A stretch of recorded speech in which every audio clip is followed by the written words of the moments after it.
जय हिंद दोस्तों, स्वागत है आपका अनूप ट्यूटोरियल में। दोस्तों एसएससी सीजीएल परीक्षा 2022 स्टैटिक जीके प्रैक्टिस सेट 4 है। तो चलिए दोस्तों स्टार्ट करते हैं बिना देरी के आज की क्लास।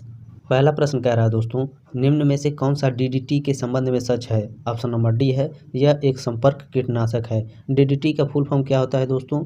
तो याद रखिएगा, डीडीटी का फुल फॉर्म होता है डाइक्लोरो डाइफेनाइल ट्राइक्लोरोइथेन। इसके बारे में याद रखिएगा दोस्तों, डीडीटी पहली आधुनिक कीटनाशक दवा थी। इसका उपयोग 1940 के दशक से मच्छर मारने और मच्छर जनित रोगों से लड़ने के लिए किया जाता रहा है। डीडीटी का रासायनिक सूत्र भी याद रखिएगा दोस्तों। अगला प्रश्न कह रहा है, पावर ट्रांसफार्मर की कार्यप्रणाली किस सिद्धांत पर आधारित है? ऑप्शन नंबर डी है, फैराडे के नियम पर। पावर ट्रांसफार्मर की कार्यप्रणाली फैराडे के नियम पर आधारित होती है दोस्तों।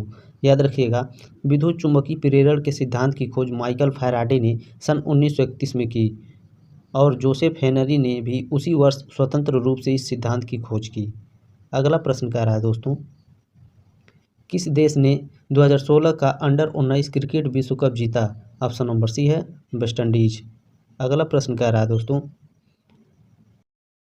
कौन सी भारतीय महारत्न कंपनी 2016 से हॉकी इंडिया लीग की शीर्ष प्रायोजक है? ऑप्शन नंबर सी है, कोल इंडिया लिमिटेड। कोल इंडिया लिमिटेड भारतीय महारत्न कंपनी 2016 हॉकी इंडिया लीग की शीर्ष प्रायोजक है। यह भी याद रखिएगा दोस्तों, कोल इंडिया लिमिटेड की स्थापना नवंबर 1975 में हुई थी। अगर पूछेगा दोस्तों कोल इंडिया लिमिटेड का वर्तमान में अध्यक्ष कौन है, तो ये भी याद रखिएगा दोस्तों, भारतीय प्रशासनिक लोक सेवा 1991 बैच के मध्य प्रदेश कैडर के अधिकारी श्री प्रमोद अग्रवाल ने 1 फरवरी 2020 को विश्व की सबसे बड़ी कोयला उत्पादक कंपनी कोल इंडिया लिमिटेड CIL के अध्यक्ष पद का पदभार ग्रहण किया है। अगला प्रश्न कह रहा है दोस्तों, मटर के पौधे में पाया जाने वाला गुण निम्नलिखित में से कौन सा नहीं है?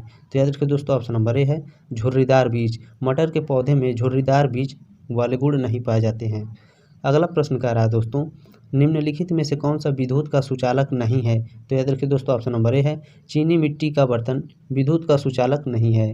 अगला प्रश्न कह रहा है दोस्तों, पुर्तगाली व्यापारी गोवा की भूमि पर पहली बार किस सदी में आए थे? ऑप्शन नंबर सी है, 16वीं सदी में।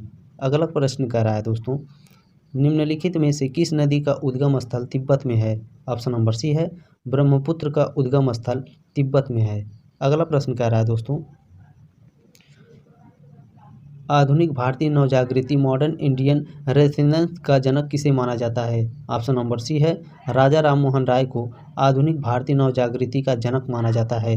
राजा राममोहन राय का इमेज इस तरह का था दोस्तों, याद रखिएगा।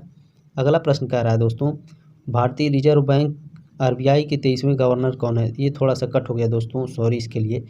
भारतीय रिजर्व बैंक RBI के 23वें गवर्नर कौन है? तो याद रखिए दोस्तों, ऑप्शन नंबर बी है, रघुराम राजन RBI के 23वें गवर्नर है। ये भी याद रखिएगा दोस्तों, भारतीय रिजर्व बैंक की स्थापना 1934 के भारतीय रिजर्व बैंक अधिनियम के बाद की गई थी। हालांकि शुरू में निजी तौर पर इसका स्वामित्व था। 1949 में इसका राष्ट्रीयकरण किया गया था और तब से यह पूरी तरह से वित्त मंत्रालय भारत सरकार के स्वामित्व में है। अगर पूछेगा दोस्तों कि RBI का राष्ट्रीयकरण कब हुआ था, तो याद रखिएगा 1949 में। वीडियो अच्छा लगे तो लाइक करें, शेयर करें, सब्सक्राइब जरूर करिएगा दोस्तों। आपका बहुत बहुत आभार। जय हिंद।